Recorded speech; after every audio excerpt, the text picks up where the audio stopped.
Hey, Steelers fans, I'm Thomas Mott. Welcome to our Pittsburgh Steelers news and rumor video. Here's the deal. I had just finished filming the entire news and rumor video, which you'll see in just a couple of minutes, but then as I go to upload, we have the breaking news that Big Ben is injured. He's a pectoral injury, so we're going to pause the upload, get this uploaded here in terms of putting it in front of the video. So we're going to do 2 minutes here on Big Ben, and then following me right now talking about Big Ben, you'll see my actual video from this morning talking about the other Pittsburgh Steelers news and rumors. So let's just jump right into what's going on. According to multiple reports, I'll throw a tweet up on your screen right now. Quarterback Ben Roethlisberger has a left pec injury. Coach Mike Tomlin says it will affect his preparation ability and, quote, we'd better be ready to be adjustable. Again, this all breaks just a couple of minutes ago after a Tuesday press conference by Mike Tomlin announcing this whole thing. We know it's a left pec, which still, even though he's a right-handed quarterback, still will affect his throwing ability. And even though we don't get an actual word on if he'll play or not, it does seem like the Steelers are preparing to go ahead and maybe start a different quarterback, i.e. Dwayne Haskins, in the Steel City for their Sunday matchup against the Cincinnati Bengals. Now, Big Ben is 33 years old, right? Injuries don't heal as fast as you get older, and so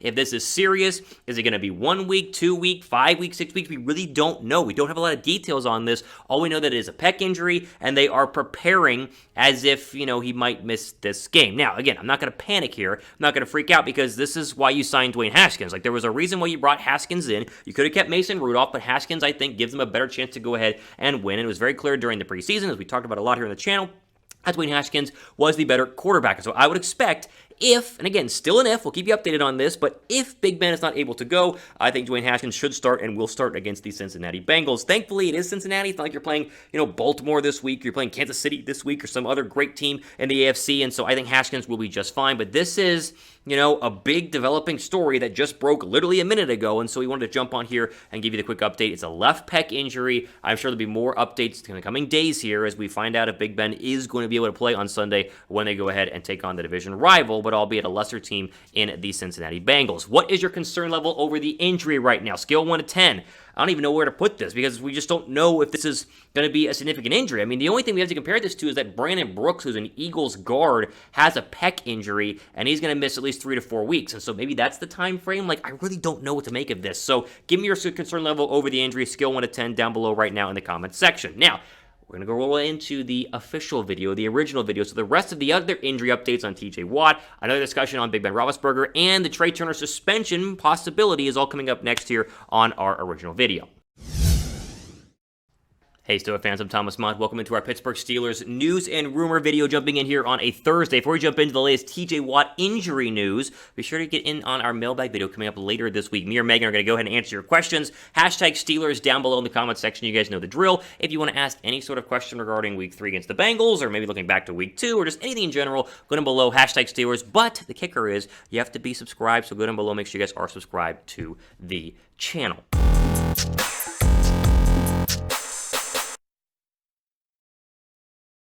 Today's video is brought to you guys by our friends at BetQL, the #1 app to compare betting odds and beat your sportsbook this season. Chatsports.com/SteelersQL/ the link that you need, and the discount code, very simple, ChatSteelers for 25% off any of their subscription offerings. All the information on this video, of course, is down below in the description box. All right, we'll jump into the latest Steelers news and rumors, starting with an update yes, we all want to know, TJ Watt. Will he play Sunday? Will he not? Well, good news for Steelers fans. Looks like Watt is going to be able to go ahead and play. He did avoid what could have been a very serious groin injury on Sunday after playing only 16 snaps and missing basically the entire second half against the Las Vegas Raiders. This was, one, very concerning because the Steelers have plenty of holes right now and a lot of people on IR based on the past couple of days on the defensive line. But according to the NFL Network's Andy Rappaport, looks like TJ Watt is expected to play. It's not guaranteed, but the odds of him being out there seem to be pretty darn good. Here was Rap Sheet's official tweet with it up from yesterday. Quote, Steelers linebacker TJ Watt, knocked out with a groin injury, has a chance to play this Sunday, I'm told. A good sign that, regardless if he plays or not, it's not a major injury, end quote. Again, this is a big deal because it could have been major, and groin injuries tend to linger, especially if they're bad groin injuries. I wouldn't be shocked if he doesn't play this week, just because, not that he's unable to, but it is Cincinnati. Credit to them. They're playing better football. They should have beaten the Bears on Sunday, but whatever. Either way, I don't want to force him to go out there against a bad football team, which the Steelers should be able to beat just to be able to re-aggravate the injury, make sure he's 100%. But according to Rap Sheet and other people that I have read up on, it looks like he should be good to go, and so expect him to be out there on Sunday. Now, again, the Steelers' defensive line went from being one of those scariest ones, and still is, but without TJ Watt, it definitely struggled in the second half against the Las Vegas Raiders, and it's very clear that TJ Watt, with his one fumble and sack yesterday, is a driving factor of this defense and a big key contributor that you need out there. And again, I know that they are playing the Cincinnati Bengals, but either way, I'm not going to sit back and say that, oh, well, you got to have him out there, even if he's only 90% because they need him because his defensive line is so bad. No, it's not that dire. If he's not 100%, I would not play him. But again, it's looking like he should be able to try and give it a go on Sunday whenever they go ahead and take on the Cincinnati Bengals. Again, this is not, last year's Cincinnati Bengals, the year before Cincinnati Bengals. It's not a trash football team. It's a very competent and good football team. They had some late Joe Burrow to Jamar Chase magic in the loss to the Bears last week, and I think it helped that, of course, Justin Fields was throwing interceptions in the red zone. But I do think the Steelers can beat the Bengals without TJ Watt being out there, and so we'll keep an eye on this and monitor it, but at least it's not a serious groin injury, so whether he plays Sunday or not doesn't seem to really matter because he will be back out there sooner rather than later in a Steelers uniform. Speaking of the Steelers-Bengals game, give me a score prediction for this one. The Steelers at 1-1, Cincinnati at 1-1, their big Week 1 win over the Vikings. Your score prediction down below right now in the comments section. As I mentioned, today's video is brought to you guys by our friends at BetQL, which basically has the BetsBet computer model that scans over 350 unique bets to give you all of their top-rated info in order to go ahead and beat your sportsbook and hopefully win some money as well. Chatsports.com/SteelersQL. To get started, discount code is ChatSteelers at payment. Get 25% off your subscription offering. That gives you access to the website and the app, which is what I use every single Saturday when I place my bets for Sunday, because it gives you the 5-star bets of the week, the 4-star bets of the week, and it's all based on their best bets computer model, which does a fantastic job giving you a good prediction on what the betting could be in terms of lines or spreads or over-unders or who's to put the money here or whatever going forward with the rest of the year. Get in on this deal. It'll be down in the description box right now, chatsports.com/SteelersQL, and the discount code, of course, is ChatSteelers.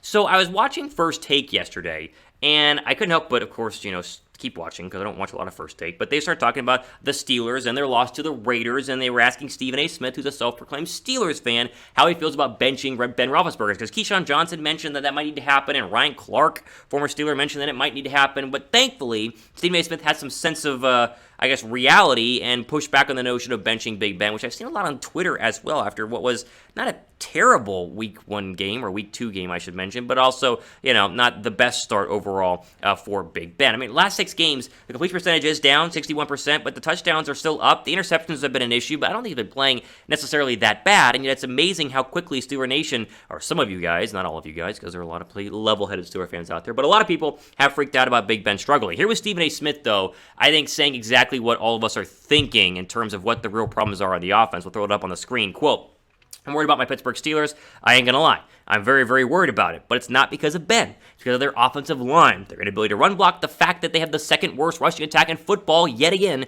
With those weapons, if you give him some protection, he will still have it," end quote. And again, even with the bad protection, he was hit like 15 times on Sunday by what is turning to be a very good Raiders pass rush. But even with the bad protection, he still had almost 300 yards passing, and he still threw a touchdown, and he still had his team with a chance to win late in that game. I'm not going to absolve him of all issues. Big Ben still is not, the Big Ben from a couple of years ago. The mobility seems to be a problem, but this offensive line has got to help him out, not just from a pass protection perspective. How about just a run, a running game perspective as well? Like, I don't think Najee Harris is a bust by any means, but they have not the second worst rushing attack according to Stephen A. Smith, but actually the first worst rushing attack through 2 games. Look at that. They're 32nd in the league, averaging about 57 rushing yards per game. Again, that's not Najee Harris's fault, and it really shouldn't be Big Ben's fault because they have enough weapons on the outside where defenses should be worried about Juju and Chase Claypool and Eric Ebron, but because the O-line has played so badly, teams are able to go and stop the run even by not loading up the box and playing to actually try and stop the run. Now,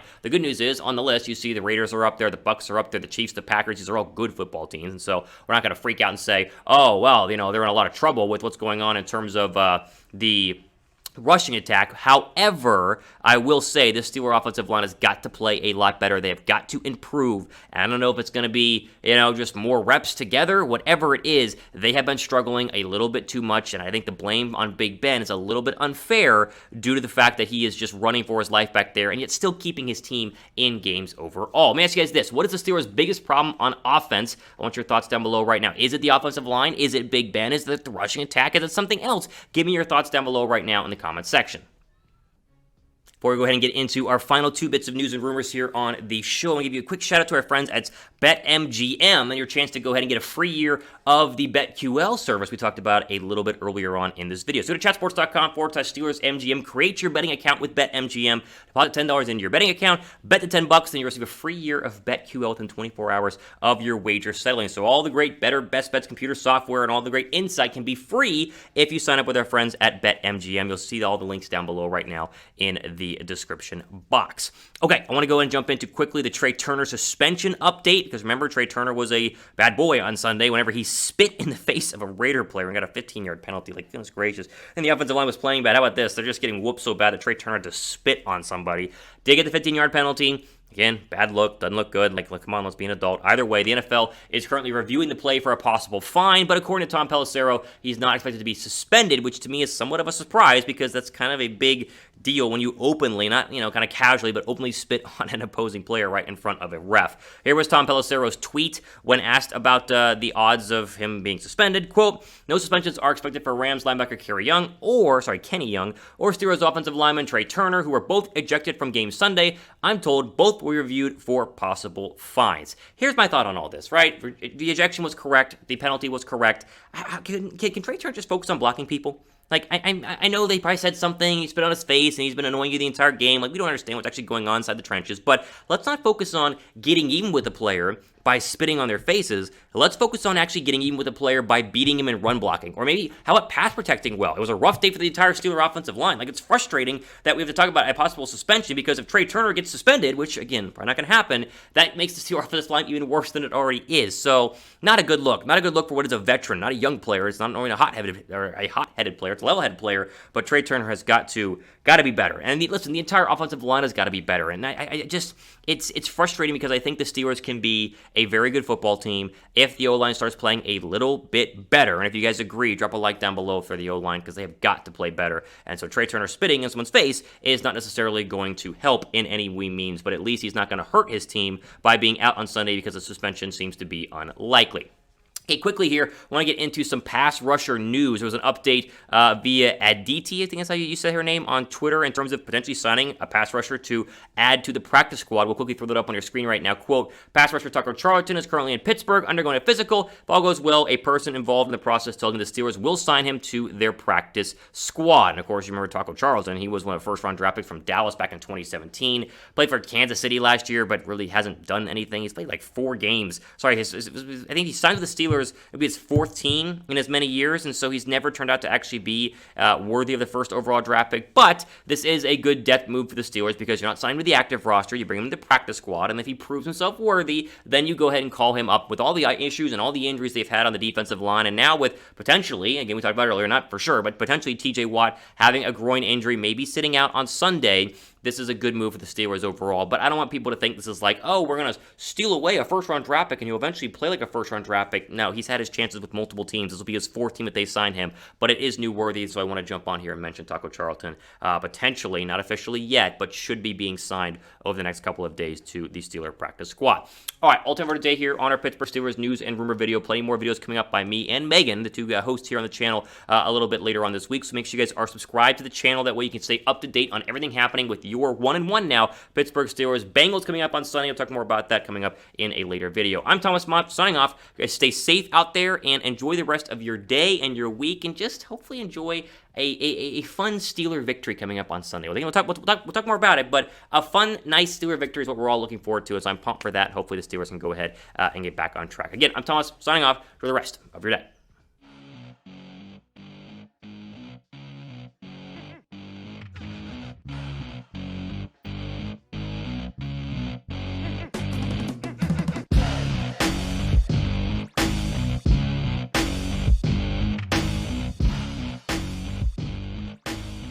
Today's video is brought to you guys by our friends